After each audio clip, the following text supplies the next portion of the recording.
जय हिंद दोस्तों, स्वागत है आप सभी का आज के प्रैक्टिस सेट नंबर 14 में। तो दोस्तों, हम डेली अभी एनटीपीसी और रेलवे के आरआरबी एग्जामिनेशन के लिए जो भी प्रैक्टिस सेट हैं और जो भी संभवतः सवाल हो सकते हैं उनको हम देख रहे हैं और सॉल्व कर रहे हैं। तो दोस्तों, आइए बिना टाइम वेस्ट किए हम चलते हैं क्वेश्चन पे कि क्वेश्चन क्या पूछ रहा है और क्या कह रहा है। ठीक है, तो फर्स्ट क्वेश्चन क्या दिया है कि किसी मिश्रित धातु में 12% तांबा है। 69 किलोग्राम तांबा प्राप्त करने के लिए कितने किलोग्राम मिश्रित धातु की आवश्यकता पड़ेगी। देखिए दोस्तों, सबसे पहले आपको क्या बोल दिया है, परसेंटेज में उन्हें परसेंट में क्या दे दिया है, किसी मिश्रित धातु में 12% क्या है, तांबा है। 12% उन्होंने क्या बोल दिया है, तांबा बोल दिया है। ओके, तो हम ये देखते हैं सबसे पहले कि 12% 12% 69 किलोग्राम तांबा प्राप्त करने के लिए 69 किलोग्राम तांबा प्राप्त करने के लिए 12% कितने के बराबर हो जाएगा, 69 के। हुआ कि नहीं हुआ। और 100% के बराबर क्या होगा, x। अब हम इसको क्रॉस मल्टीप्लिकेशन करके इसका आंसर निकाल सकते हैं। निकाल सकते हैं, नहीं निकाल सकते, डेफिनेटली निकाल सकते हैं। तो 12 का मल्टीप्लाई करेंगे तो 12x हो जाएगा और यहाँ पे 69 मल्टीप्लाई बाय 100 हो जाएगा। ओके, तो 4 तिया 12 और 4 25, 3 दूनी 6 और 3 तिरका 9। तो x की वैल्यू 25 तिया 75 की 5 हासिल की लाइन 7, 25 एकम 25, 25 दूनी 50 और 7 57। तो ये क्या आ जाएगी value, 575। Option number second is the correct answer for this question, है ना। B for Baahubali is the best answer for this question. इस क्वेश्चन को मेरे समझाने का मतलब ये है कि सवाल को आपको पढ़ना है पेशेंसली, क्लियरली। पहले सवाल को बहुत आराम से पढ़ना है मेरे दोस्त, है ना। फिर उसको सवाल को प्रॉपर स्टेप बाय स्टेप करने की कोशिश करना है। इस कॉन्सेप्ट को ध्यान में रखिएगा कि किसी मिश्र धातु में 12% यदि तांबा है और 69 किलोग्राम तांबा प्राप्त करने के लिए कितने किलोग्राम मिश्र धातु की आवश्यकता पड़ेगी। यदि बोलता तांबे की आवश्यकता पड़ेगी या कोई अन्य धातु की आवश्यकता पड़ेगी तो हम उसमें फिर डिफरेंट परसेंट निकालते, फिर उसके हिसाब से परसेंट दिया होता कि इतने परसेंट कितने परसेंट के बराबर होता है ना। लेकिन अभी उसने मिश्र धातु की बात की, तो मिश्र धातु मतलब ओवरऑल जो भी मिश्रण बनेगा उसका 100%। इसी प्रकार से सेम कॉन्सेप्ट का सेकंड सवाल देख लीजिए जिसमें आपके कॉन्सेप्ट दिमाग में रह जाए। किसी मिश्र धातु में 11% तांबा है। ठीक है, मान लिया भाई साहब 11% तांबा है। 66 किलोग्राम तांबा हो प्राप्त करने के लिए कितने किलोग्राम मिश्र धातु की आवश्यकता। जब मिश्र धातु बनेगी तो दोनों क्या हो जाएगा, मिक्स अप हो जाएगा। कितने किलोग्राम बनेगा, x। ठीक है, चलिए अपन इसको आप क्रॉस कर लेते हैं। इज इक्वल टू किस साइड है, तो 11 छिक्का 66, तो x की वैल्यू आ जाएगी हमारी 600। ओके, ये इसका बेस्ट आंसर होगा। तो डी फॉर दीपसेना is the best answer for this question. इस क्वेश्चन के लिए हमारा डी आंसर सफिशिएंट है ना। क्वेश्चन सेम है, मेथड सेम है, बस आपके वर्डिंग चेंज होगी तो आंसर चेंज हो जाएगा, मेथड चेंज हो जाएगी, कॉन्सेप्ट चेंज हो जाएगा। तो आपने सिर्फ इस बात पे फोकस करना है कि जब आप क्वेश्चन कर रहे हैं तो क्वेश्चन को पेशेंसली पढ़ने की कोशिश कीजिएगा। It's my humble request for you कि आप क्वेश्चन को पेशेंसली पढ़ने की कोशिश कीजिएगा और जब भी क्वेश्चन करें तो क्वेश्चन को स्टेप बाय स्टेप हल करें, है ना, प्रॉपर सिस्टमैटिकली। तो यदि आप एक दो बार कर लेते हैं तो फिर वो आपकी हैबिट में आ जाता है। इसमें दे कोयले का मूल्य 20% बढ़ जाता है। किसी परिवार को अपना कोयले का व्यय पहले जैसा रखने के लिए कोयले की खपत में निम्न प्रतिशत की कमी करनी चाहिए। बढ़ जाता है, बढ़ा। आपको फोकस यहीं पे करना है, या तो बढ़ेगा या तो घटेगा। ठीक है, फॉर्मूला आपको याद रखना पड़े, कॉन्सेप्ट। यदि बढ़ा या घटा, संख्या बढ़ने पे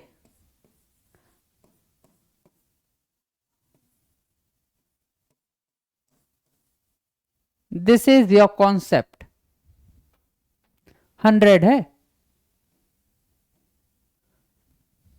है ना। ये कॉन्सेप्ट है, आपको इसको दिमाग में बिठा लेना है बहुत अच्छे से मेरे दोस्त, बहुत अच्छे से दिमाग में बिठा लेना है। ए अगर बढ़ता है तो प्लस और घटता है तो माइनस। अब आते हैं अपन क्वेश्चन पे घूम के। क्वेश्चन क्या बोल रहा है? क्वेश्चन बोल रहा है 20% बढ़ जाता है, तो ठीक है, आइए अपन देख लेते हैं। 20% बढ़ता है 100 प्लस ए 120 मल्टीप्लाई बाय 100, 2 छिंग 12, 2 तिया 6 और 2 पंजे 10। चलिए 3 एकम 3, 3 एकम 3 तिछिंग 18 2/3।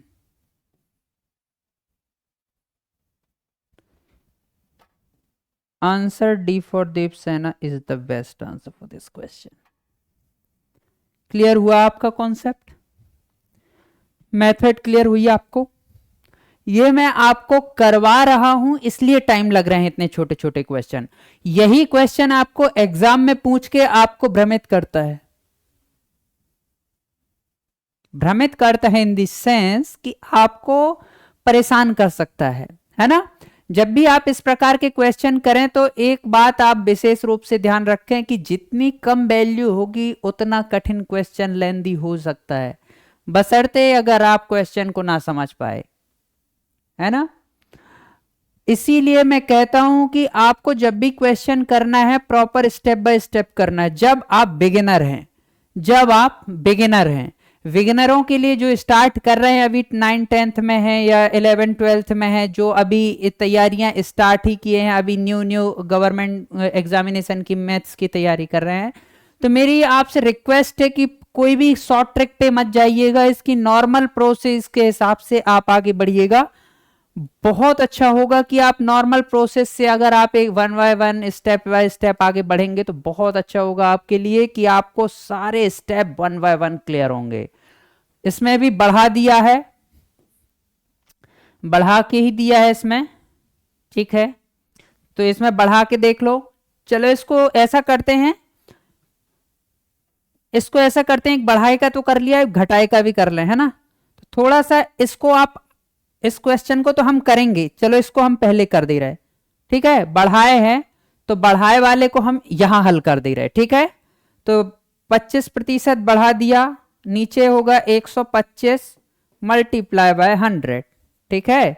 तो 25 पंचे और 5 दूनी, आंसर आ जाएगा हमारा 20, है ना। तो हमारा सी इज द बेस्ट आंसर। चलो कहीं घूमने चले, is the best answer for this question. यदि इसी में क्वेश्चन ये बोल देता कि 20% माइनस में माइनस में है, मतलब घटता, तो क्या होता 20 डिवाइडेड बाय 80 मल्टीप्लाई बाय 100। तो ये अनदर क्वेश्चन हो जाएगा, है ना, 4 से 25 टाइम। तो इसका आंसर क्या हो जाएगा 25। ये नेक्स्ट क्वेश्चन है या अनदर क्वेश्चन है ना। टाइप सेम है क्वेश्चन का, बट उसकी फ्रीक्वेंसी अलग है। और इसमें पहले माइनस में चल रहा था, अब ये प्लस वाला क्वेश्चन मैंने आपको एक करवा दिया। अभी तक अपने माइनस वाले कॉन्सेप्ट करवाए थे, प्लस वाले कॉन्सेप्ट करवाए थे, और एक आपको माइनस वाला कॉन्सेप्ट भी करवा दिया, है ना। मान लो कोई लेके यहाँ पे 20% माइनस लिख देता तो उसका क्वेश्चन का आंसर इस प्रकार से होता, है ना। तो जब भी आप क्वेश्चन करें स्टेप बाय स्टेप हल करें। और ये इस बात का विशेष रहो, कॉन्सेप्ट को आप एक बार तो मैं लिख चुका हूं, बता चुका हूं आपको वीडियो में, और यदि ना देखा हो जिसने तो उसके लिए है a divided by 100 plus minus a multiply by 100। यदि लाभ है तो प्लस, और नहीं, और हानि है तो माइनस, ये हो जाएगा कॉन्सेप्ट, है ना। तो ये इसका कॉन्सेप्ट है, तो इसको आप देख लीजिएगा एक बारी, ठीक है। चलते हैं नेक्स्ट क्वेश्चन पे, देखते हैं नेक्स्ट क्वेश्चन क्या बोला है। ये क्वेश्चन बहुत इंटरेस्टेड है, question interested in the sense कि बहुत अच्छे क्वेश्चनों में से एक है, जहां आपको दिमाग को उलझाना होगा एग्जामिनर को, तो वो आपको इस प्रकार के क्वेश्चन फेंक देगा। कम से कम इस क्वेश्चन को बिना पढ़े तो आप आराम से हल नहीं कर सकते, जब तक इसको 2 बार नहीं पढ़ोगे जब तक आप हल नहीं कर पाओगे, ये मेरी गारंटी है, ये मेरी गारंटी है। मैं 3 संख्या में से पहली संख्या दूसरी संख्या की 2 गुनी और दूसरी संख्या तीसरी संख्या की 2 गुनी है, ठीक है। अब ए बी एंड सी 3 संख्या हैं, ठीक है। अब इनने क्या बोल दिया है कि पहली संख्या दूसरी संख्या की 2 गुनी और दूसरी संख्या की 2 गुनी है और दूसरी संख्या तीसरी संख्या की 2 गुनी है। मतलब x की 2 गुनी, भाई दूसरी संख्या तीसरी संख्या की 2 गुनी है, ये हो गया। अब पहली संख्या दूसरी संख्या की 2 गुनी है, 3 गुनी है, तीन संख्या में पहली संख्या दूसरी संख्या की 2 गुनी और दूसरी संख्या तीसरी संख्या की 2 गुनी है ना। तो इसकी 2 गुनी क्या हो जाएगा 4x। अब हमें पता है इनका रेशियो ये आ गया। अब इन संख्याओं तीनों संख्याओं का औसत, अब तीनों संख्याओं का औसत मतलब कि तीनों संख्याओं का औसत कितना है 21 है, ठीक है। तो 7x डिवाइडेड बाय 7x 3 कहां जाएगा ट्रांसफर होगा 3, 7 तिया x बराबर 9 is the best answer for this question. Question को बैक साइड से करना है आपने, बैक साइड से क्वेश्चन को उठा के लेके आना है सामने साइड, है ना। तो थोड़ा सा क्वेश्चन को उन्होंने ट्विस्टिंग कर दिया है, घुमा दिया है, और इस क्वेश्चन को मैंने बोला ना कि जब तक आप 2 से 3 बार पढ़ेंगे नहीं, जब तक इस क्वेश्चन को आप कर नहीं पाएंगे अच्छे से, है ना। तो क्वेश्चन को समझने के लिए, करने के लिए कम से कम बिगिनरों के लिए कम से कम 2 से 3 बार पढ़ना पड़ेगा। जो प्रैक्टिस कर रहे हैं उनकी बात अलग है। 3 संख्या में पहली संख्या दूसरी संख्या की 3 गुनी और तीसरी संख्या पहली संख्या की 5 गुनी है। वाह वाह वाह वाह वाह। चलिए 3 संख्या फिर मान ली ए बी एंड सी, ठीक है। पहली संख्या दूसरी संख्या की 3 गुनी, जो पहली संख्या है वो दूसरी संख्या की कितने गुनी है 3 टाइम है ना। और तीसरी संख्या पहली संख्या की 5 गुनी है, तीसरी संख्या जो है पहली संख्या की 5 टाइम है। समझ गए बात को। अब बात कहां से आ रही है, क्वेश्चन कहां से उठ रहा है अपना, क्वेश्चन यहां से उठेगा। माना कि बी एक्स है, ठीक है, बी एक्स है और बी का 3 गुना है ए और ए की 5 गुना है सी, तो 5 तिया 15। इन तीनों का औसत कितना है 57। तो 19 is equal to 57 multiply by 3, 19 तिया 3 तिरका 9 is the best answer for this question. Clear है सभी को। ये है इसकी मेथड। क्वेश्चन को जब आप कर रहे हैं तो आप उसको समझ के करिएगा, प्रॉपर पढ़ के करिएगा, प्रॉपर उसकी डीप रिसर्च होनी चाहिए आपकी, है ना। जब तक आप क्वेश्चन को प्रॉपरली नहीं सॉल्व करेंगे, जब तक आपसे क्वेश्चन बनना और क्वेश्चन की शॉर्ट ट्रिक आना और क्वेश्चन दिमाग में घुसना बैठना नहीं पॉसिबल है ना। तो क्वेश्चन को जितना ज्यादा हो सके आपको समझना, अंडरस्टैंड करना है, इसके बाद ही आगे बढ़ना है। चलिए नेक्स्ट क्वेश्चन। 7 9 अभाज्य संख्याओं का औसत। वाह वाह वाह वाह। 7 9 अभाज्य संख्याओं का औसत।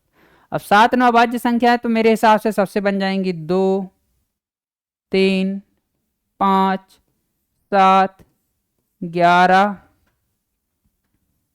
अब सबका औसत है तो हम प्लस लगाए जा रहे हैं, क्योंकि सबको तो जोड़ना ही पड़ेगा आखिरी में, है ना। 2 3 5 7 11 13 17, 19, 20, 21, 22, 23, 1 2 3 4 5 6 7 8 9। अब इनको जोड़िए, इन सबको जोड़िए, कितना आएगा? 23, 100 आएगा इनको जोड़ने पे, डिवाइडेड बाय 9। इसको सॉल्व कीजिएगा, 11 सही 1/9, 11 सही 1/9 इज द बेस्ट आंसर। हो जाएगा ना? बिल्कुल होगा। यहाँ से 7 चला जाएगा तो 30, 30 दूनी 60, 30 तिया 90, 90 और 10 100, हो तो गए 100, 100/19 अभाज्य संख्या है। अभाज्य संख्याओं की परिभाषा क्या है आपको पता है? नहीं पता है जिनको, वह संख्या जिसमें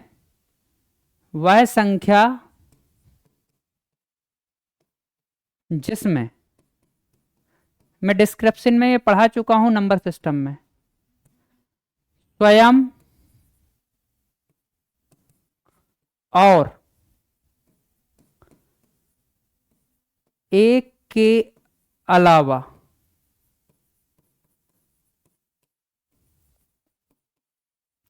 किसी संख्या से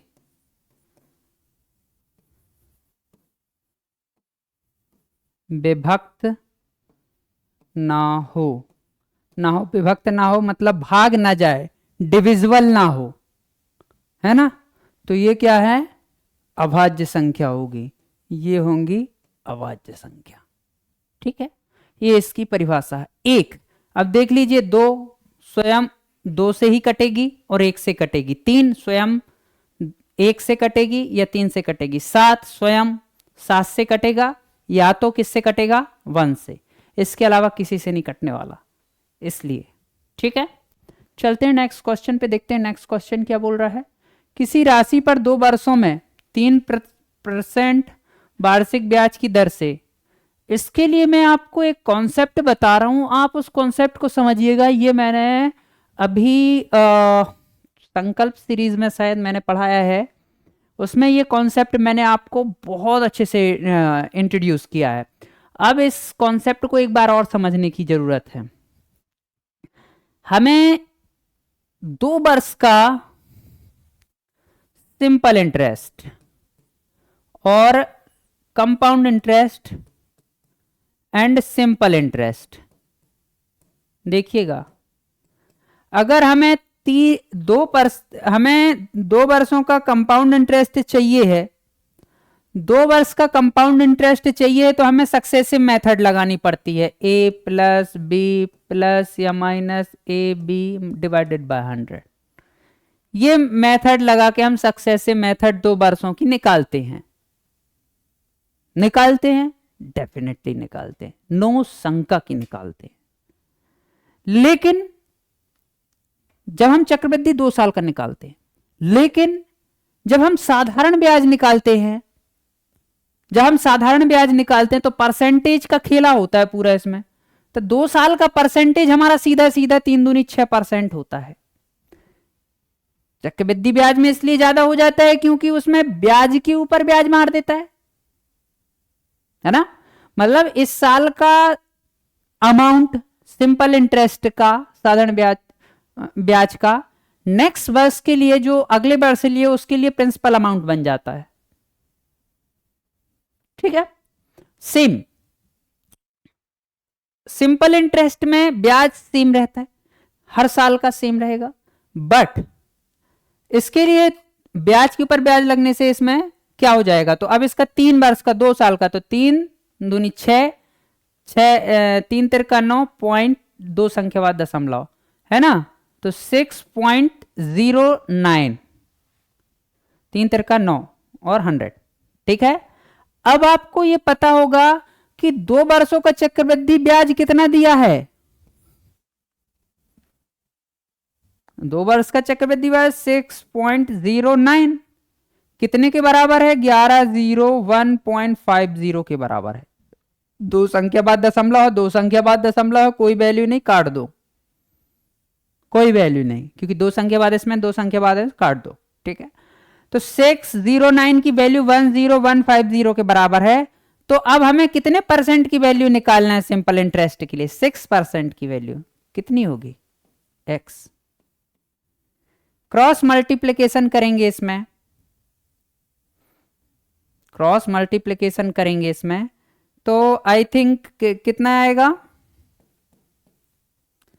क्रॉस मल्टीप्लीकेशन करेंगे तो 10150 मल्टीप्लाई बाय 6 डिवाइडेड बाय 609।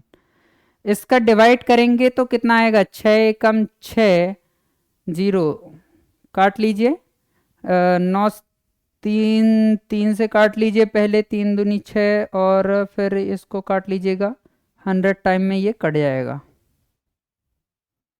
6 2 तिया 6, 3 दूनी 6 और 3 तिरका 9, 3 तिरका 9, 5 तिया 15, हाँ कट जाएगा। 3 दूनी 6, 3 दूनी 6 और 3 तिरका 9, ठीक है, और 5 से कट जाएगा, 5 तिया 15 और 5 तिया 15, 5 दूनी 10, 5 टाइम ये कट जाएगा और इसका 0 रहेगा, है ना।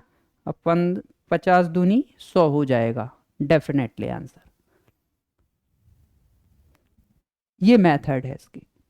अब हम पहले सिंपल इंटरेस्ट के लिए प्रिंसिपल अमाउंट निकालते, फिर प्रिंसिपल अमाउंट में p multiply by r multiply by t divided by 100 करते। इससे अच्छा है कि हम इसको इस प्रकार से देखें।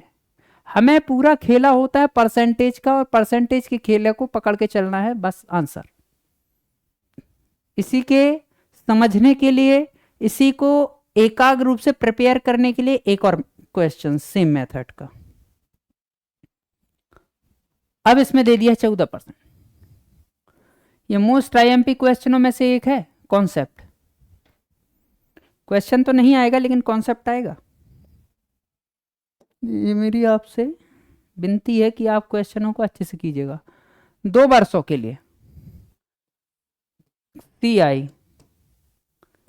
SI, 2 वर्षों का SI तो 14 हो जाएगा। 2 वर्षों का SI तो 14 हो गया। 7 दूनी 14, सक्सेसिव मेथड 7 दूनी 14, 7 तैया 49, 7 दूनी 14 और 7 तैया 49, 2 संख्या बाद दशमलव, 14.9 आ गया। आ गया, डेफिनेटली आ गया, कोई बात ही नहीं आया। अब इसके बाद चलिए कंपाउंड इंटरेस्ट 14.49, 14.49 के बराबर 1449 है। अब हमें निकालना कितना है? 14%। कितने के बराबर होगा? x के बराबर। पॉइंट को हटाया, 2 0 लगाए, पॉइंट को हटाया, 2 0 लगाए, पॉइंट को हटाया, 2 0 लगाए। क्लियर हो गई हमारी बात? क्लियर हो गई।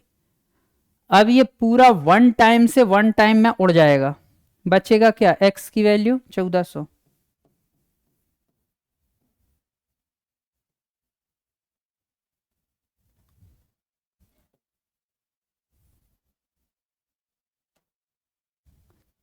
B for Baahubali is the best answer. ये आपके कॉन्सेप्ट हैं, आराम से समझिएगा। इसमें सक्सेसिव मेथड का 2 साल का लगा है फॉर्मूला a+b। इस फॉर्मूले का यूज किया गया है कंपाउंड इंटरेस्ट में 2 साल के। तो हमारे पास वैल्यू ये आई है। इस वैल्यू की तुलना कर दी है अपन ने और आंसर आ गया है अपना। ये मेथड आपको किसी भी क्लास में देखने के लिए नहीं मिलेंगे इस प्रकार से, इतने सरल मेथड से। और इस कॉन्सेप्ट को इतने आसानी से समझाने के लिए कोई भी क्लास आप देख लीजिएगा, कोई भी यूट्यूब का चैनल देख लीजिएगा, वहां आपको ये देखने के लिए नहीं मिलेगा, ये स्टैंडर्ड मेंटेन करने के लिए नहीं मिलेगा आपको। अब ये देखिए, ए ने 2 वर्षों के लिए 5000 रुपए, सी को 4 वर्षों के लिए और 3000 रुपए एक ही दर से, साधारण ब्याज की दर से उधार दिए हैं। अब देखो, एक बंदा है, वो क्या कर रहा है, अपना पैसा बांट रहा है, बी को बांट रहा है और सी को बांट रहा है, ठीक है। अब दोनों में 2 वर्षों के लिए 5,000, 2 वर्षों के लिए 5,000 बांटा इसने बी को, और सी को 4 वर्षों के लिए 3,000 रुपए दिए। अब हमने सोचा कि R इज इक्व टू 1% के हिसाब से ही दिए, मान लो कुछ भी मान सकते हो, 2%, 3%, 4%, 5%। तो हमें सरल क्या पड़ेगा, 1%। इसमें मल्टीप्लाई बाय 1 करें ना करें बराबर है, तो इसका हमने रेशियो निकाल लिया, इसका रेशियो निकाल लिया, दोनों को निकाल लिया।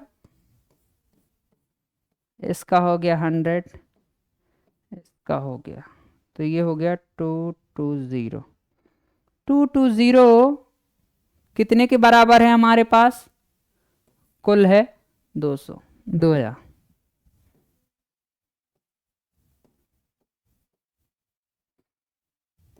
इससे ये कैंसिल हो जाएगा, x की वैल्यू हो जाएगी 10। x की वैल्यू क्या हो गई, 10। अब x की वैल्यू जब 10 हो गई, तो अब हम r का मल्टीप्लिकेशन 1 में करेंगे, तो क्या हो जाएगा, 10 1 जा 10।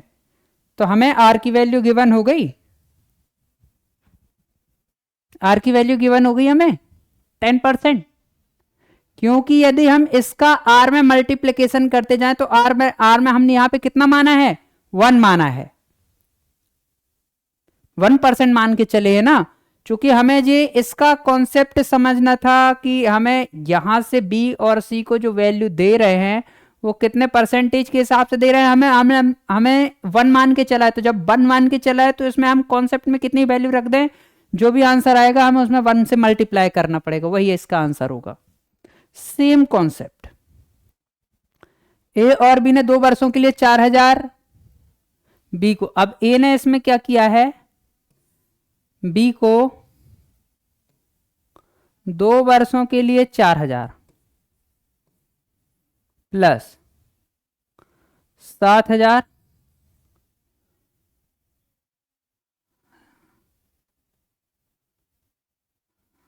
ए ने बी को 4,000, सी को 3 वर्षों के लिए, यहां पे 3 है, ये जुड़ गया है, 3 वर्षों के लिए 7,000।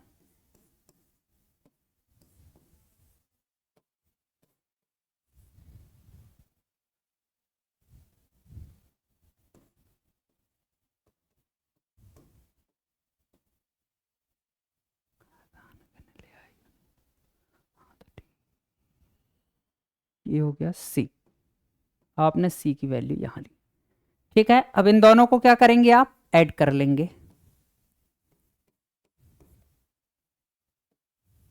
80, और इनको क्या कर लेंगे आप,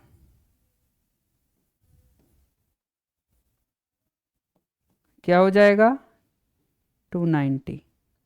अब 290 हो गया, ये 290 किसके बराबर हो, दोनों संख्याओं का कुल इसके बराबर, किसके बराबर हो गया 58। इससे कितने टाइम कट जाएगा, 2 टाइम, x की वैल्यू कितनी आ जाएगी आपकी 20, और 20 में अगर 1 का मल्टीप्लिकेशन करेंगे तो क्या आ जाएगा 20। तो B for Baahubali is the best answer for this question.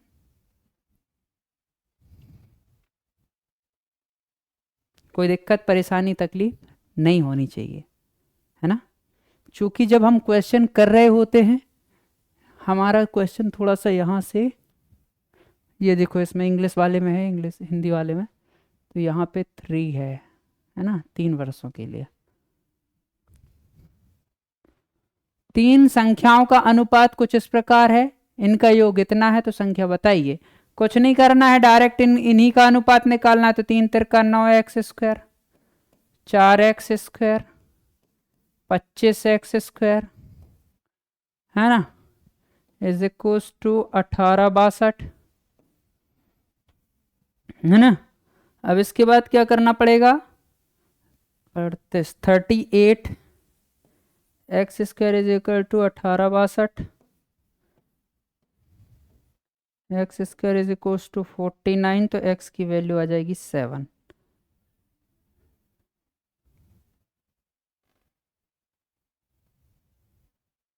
ठीक है। अब इनमें से सबसे छोटी संख्या कौन सी है, तो सबसे छोटी संख्या कौन सी है, 7 दूनी 14। सबसे बड़ी संख्या पूछेंगे, जो पूछा है सबसे छोटी संख्या, सबसे छोटी संख्या multiply by 7 is equal to 14।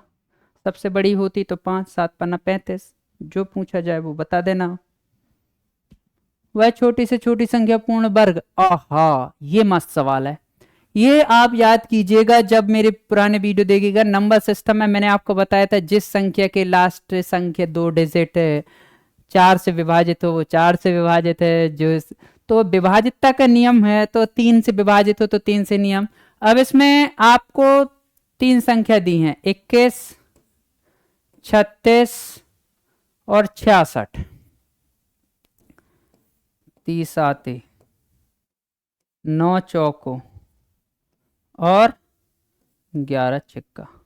इन तीनों में से अलग कॉमन क्या दिख रहा है कि जिससे अपन संख्या पकड़ सके, 3 से तो ये विभाजित का नियम, इसमें सबसे अलग दिख रहा है अपने को 11, है ना 11। चलो ठीक है, 3 1 2 3, ये तो 3 गए काम से। अब चेक कर लो 7, 4 और 11, तो 4 से आई थिंक सभी में भाग चला जाएगा क्योंकि इकाई में 4 है ना, तो 4 से तो हमें लगता है सभी में भाग चला जाएगा, 2 टाइम में, 2 टाइम में, लास्ट में 2 2 सत्ते 14, 2 सत्ते 14, 2 दूनी 4, 2 सत्ते 14, 2 सत्ते चला जाएगा, है ना, 2 सत्ते 14, है ना। और 7 तिया 21 सचिंग है तो 7 से भी जाएगा, बचा 11। 11 के विभाजित का नियम 1 छोड़ 1, अगर 0 और 11 आया एक छोड़ एक संख्या में तो समझ लो वो 7 से विभाजित है, तो इसको इसके जोड़ा 7 1 4 2 6 और 6 4 10, 3 2 4 6 6 और 4 10, 4 4 दूनी 8, ठीक है, 6 6 3 9, 4 4 8 और 1 9, 6 2 6 6 और 3 9, ठीक है। और इसके बाद 5 4 9, है ना, तो 9 में से 9 जाएगा 0, तो ये इसके फाइनल वैल्यू होगी, क्योंकि इसमें देखो 5 4 9, ठीक है, और ये आ जाएगा 4 4 दूनी 8 और 1 9, तो 4 6 3 9, ठीक है ना।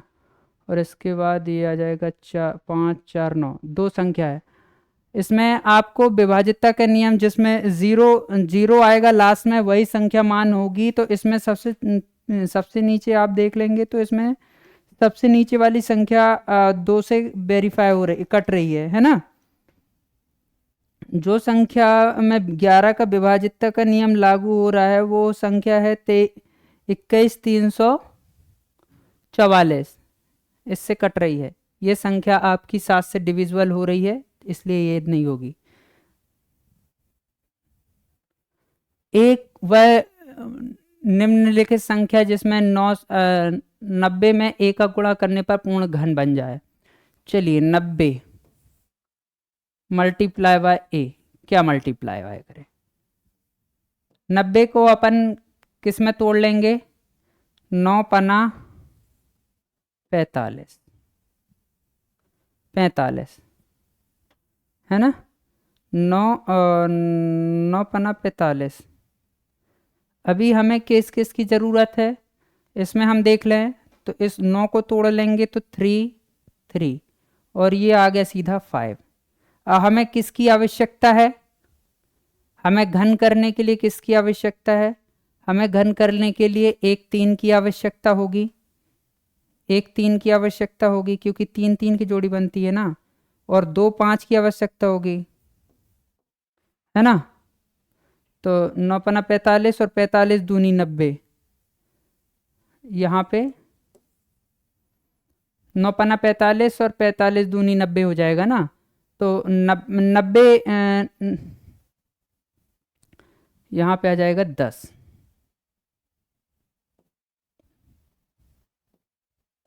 10। तो अब यहाँ पे आ जाएगा ऐसी संख्या। अब हमें कितने चाहिए? 1 3 चाहिए था, है ना। 5 कितने चाहिए थे? तो 1 5 तो इसके पास है, 2 5 और चाहिए है, और 2 कितने चाहिए हैं? 2 2 चाहिए हैं। अगर 2 2 यहाँ पे आ गए, 2 5 यहाँ पे आ गए और 1 3 यहाँ पे आ गया, तो संख्या पूर्णतः वर्ग हो जाएगी। तो 55 25 25 तिया 75, 75 दूनी 150 और 150 दूनी 300।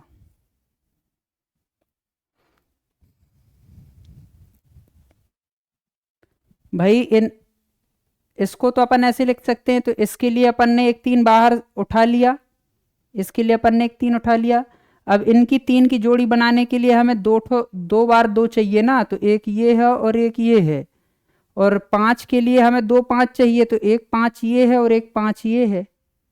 तो अब हमने 3 3 की जोड़ी बन जाएंगी, तो एक 3 आ जाएगा तो इसकी जोड़ी बन जाएगी, 2 2 आ जाएंगी तो इसकी जोड़ी बन जाएगी, 2 5 आ जाएंगे तो इसकी जोड़ी बन जाएगी। तो 55 25 25 तिया 75, 75 दूनी 150, 150 दूनी 300 हो गए। किसी संख्या के दो अंकों की संख्या में इकाई का अंक दहाई के अंक से 2 अधिक है।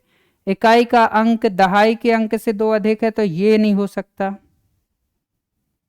इकाई का अंक जो है दहाई के अंक से 2 अधिक है, 4 है, ये हो नहीं सकता, बचे 2। ठीक है, 2 अधिक है। और संख्याओं के अंकों का योग गुणनफल, मतलब इन दोनों का योग, 6 4 कितने हो गए? ये 10। अगर इन दोनों का योग, इन दोनों के मल्टीप्लिकेशन, इनका मल्टीप्लिकेशन करेंगे तो कितना आना चाहिए? 144। तो ये भी नहीं हो सकता। आखिरी का आंसर ये। क्लियर है? बिना सॉल्व करे ही क्वेश्चन सॉल्व हो रहे हैं।